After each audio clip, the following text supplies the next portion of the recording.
So, Matthew, do you admire the way Port Adelaide sent off Robbie Gray? Yeah, I do. They were very good today. Very good, especially that second half. I don't think their pressure number dropped off the entire quarter, and they were clean with the ball. And so it was a good send off for Rob. Thought he might have gone for a talk there from 60, but fitting send off for him. And to their credit, they were much cleaner than us on the night. We had opportunities in the first half. I thought it was a great game of footy to half time.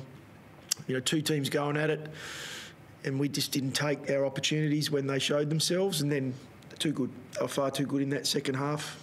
Finished us off, and we looked a bit fatigued towards the end there, but that can happen when you get behind. So what's happening in those contests? Because Finlayson's not an AFL runner, and yet you got O'Brien giving you a hit out to advantage, but the numbers swing to Port Adelaide's favour at a certain stage and keep going their way. What's happening there?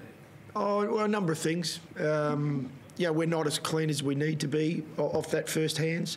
I thought we were very good in that space early.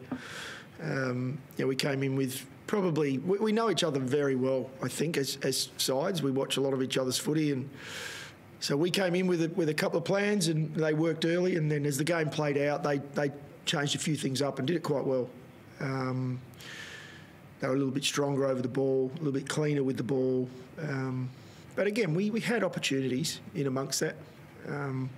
It's often you do see where hit-outs, can be, in favour of a team in a big way, and it doesn't necessarily mean the clearance number is that. And I thought they were, that's an area they did well today, stoppage, considering they didn't dominate hit-outs, and what Finlayson offers around the ground. He's like another on-baller when he gets his hands on it. He's such a good ball user. How challenging is it when they start getting that uncontested game going, where they just hold it and you can't get it back off? Yeah, it's challenging when you're on the back foot, so you're a bit behind on the scoreboard. So, they're running on top of the ground, and that's the game. We talked pre-game about our game v their game. We felt like, there was a style of footy we needed to play, and we probably got a half of that. We came in at half-time, and we felt like, okay, if this game plays out the way it is, then we're a big chance. It turned to their game in the second half. And that was off the back of, they're a very good side. We talked about it during the week. Unfortunately, we weren't able to stop that, and that's uncontested marks. That's a bit of possession where, they're finding lead-ups. And unfortunately with that, our pressure number drops right off, and we get caught in between. So without getting into too many of the details, it was a disappointing finish for us for the year, but not one that it won't label our season now. We'll look at it and give credit where it's due to our oppo, but we'll also look at what we've been able to do as a group throughout this year. How do you label the season? How do we label the season? Yeah. Oh, look, I think we get to the end of the season and we say we've developed as a group. We've had a number of individuals develop and take their games to another level. It's another 22 games into our group, which is the youngest group in the competition. Those 22 games become really important, as we go from year to year. I think we played today. Port might have had 50 games on average more than us. That's 3 years of footy, 2.5 years of footy. So we know where we're at. We've got some things we've got to improve on. Being clean with the ball tonight was the challenge. That was the difference in the game. They were so clean with the footy. It's one area that we'll keep working on. But from our season's point of view, we're taking steps in the right direction, and we'll keep trying to improve. Did you end up using the pre-game comments at all as motivation? Pre-game? Oh, during the week? The stuff during the week. No, look, we didn't. It wasn't our focus. We spoke about, as I mentioned before, we spoke about their game and their want to take that game into an uncontested, beat us with their skills versus our game, which we were happy to really get down and dirty. Now, they did both tonight. Their pressure was up, as good as any, to their credit. So, unfortunately, we dropped away in that second half, and so too did the scoreboard. You mentioned polish. Is that something you feel is a major target for you in the off-season in terms of bringing personnel in? Yeah, it is, but if you look over the last month, you'd say, well, we found that. We talk about, your offence is going great, and so it's not 1 week. We don't just look at tonight's game. We did lack polish tonight. We had a number of opportunities to score, and we didn't. and it was through just the execution. But we feel like we've finished the season off strongly in that area. Sometimes that comes off of a really strong contest or a ground ball, and I think they smashed us in ground ball tonight. I don't know, it was minus 16 or 20 or thereabouts. That's the ability to pick the ball up clean and give it to a teammate, and they were much better in that space. Do you feel like there's most optimism around the rebuild at the moment? Well, I hope so, because we're extremely optimistic. We've got an incredible supporter base that I speak to as many as I can when I get an opportunity. We've seen them, come out to games this year and support us and get behind us, and I hope they feel optimistic about what it is we're doing, because we feel we're heading in the right direction. We feel we're playing that brand of footy that is going to get us there.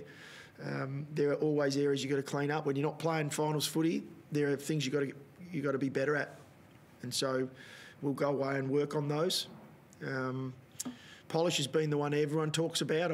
I feel like we've made some ground in that this year, and we've had our moments, and unfortunately tonight wasn't one. Matthew, you talked about during the week. How did your defenders feel about the last time they'd see Robbie Gray? Who wanted to be the one who was handling him for the last time? Yeah, they were all keen to play tonight, but they got a massive amount of respect for Robbie because they've seen him play. As I said, we watch a lot of Port Adelaide's footy. We come from the same town. It's the big rivalry. Joshy Worrell had a really good crack at it tonight, and we, as a team, didn't really give our backs, the best opportunity to get it done. But again, we defend as one, so it just didn't quite click for us tonight. And Robbie had his opportunities. In the end, he could have kicked a lot more, but he's happy to pass them off. It's a sign of who he is, Robbie Gray. I thought that moment where he gave it to Marshall on a lead-up, I thought that's exactly what he would do, because he's an ultimate team man. So he goes out. It was a really fitting send-off for mine, a good win by them as a team, and he deserved to play a solid game. Can you give us an insight as to what Josh was like when you told him he'd be playing on Gray? He was quite excited because he's played some really good footy in the last month.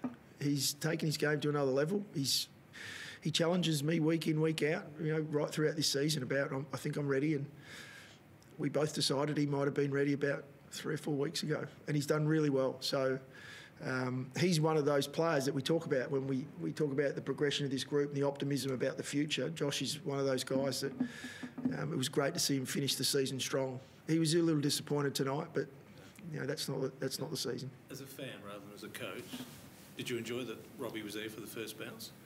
I knew he'd be around. I knew he'd be somewhere around it. It just seemed fitting that that's the way he should start. He was always going to go in. Like that. Robbie at his best was as good on ball as he was forward. He was just that good forward that you didn't want to waste him on ball. Now that's saying something. That means he's a pretty damn good forward. What did you say to him after the game when I think I had a little bit of a chat with him? I told him he's a prick.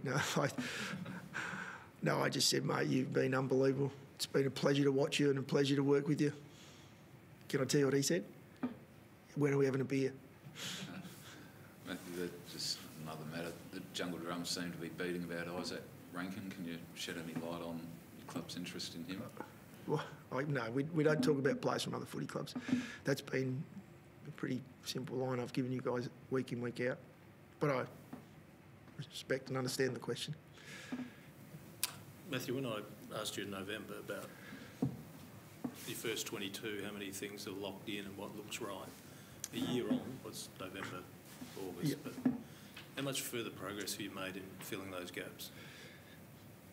A hard one to answer because we still feel like we've got a really strong group. And when I say group, that 44, 45 players.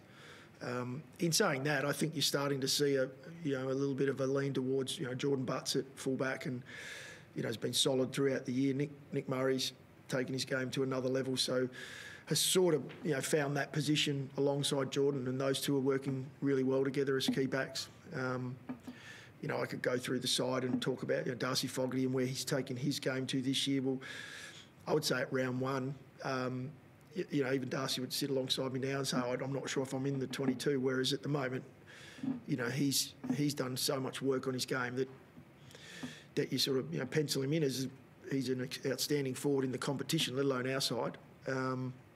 So yeah, that we continue to work through that as a group. Laddie in the midfield is sitting up there with the best in the competition as a midfielder, and he's now had a couple join him in Sam Barry, whose game's gone to another level.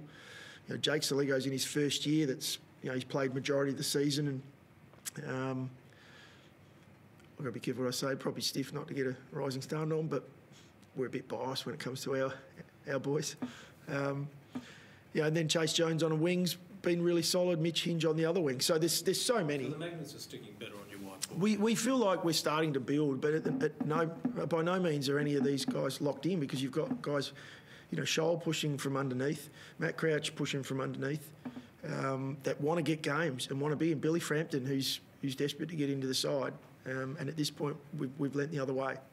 So it's a good sign for our footy club that we've got some depth there, and we'll continue to work through that. So where's Billy on contract-wise? Because he's uncontracted, and word is other clubs want to talk to him. So where is he on his contract? Well, so he's similar to anyone else we'll have a conversation with, over the next couple of days. And in fact, Billy's will hold off. He's eligible to play in the Sanford finals. So we've got 25, I believe, that now finish up, and they'll be sort of finished up by Wednesday. So they'll be, sit down, talk through, okay, what does the off-season look like?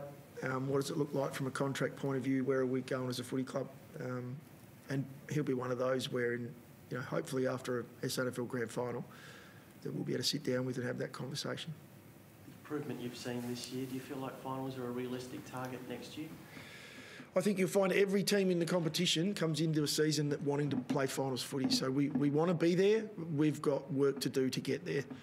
We haven't been there the last couple of years, so we're going to have to improve a few areas. But it's a hard one to, when you come in, I can guarantee you our players are doing everything they can to play finals footy. We don't want to finish up tonight. We want to be playing into September, as everyone does. So we'll put our heads down and go to work. So what are you saying to those AFL qualified players? Because there's always the thought, the AFL season ends, these guys might think, well, why am I playing? The real agenda's over. What are you saying to them? Well, we talk about finals footy, and there's nothing like it. It's a great experience for these guys. We're the youngest squad in the comp. So, we've got guys back there playing they're young and still developing their games. So we talk to them about the opportunity that's now about to show itself.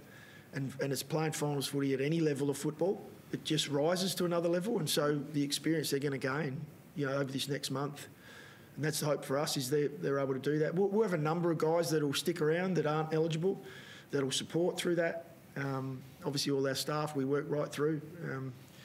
Our goal is to work right through to the end of September as a footy department and as a playing group every year. So these guys are really keen to play finals footy. Thank you. Thanks, guys. Thanks for the year. Cheers.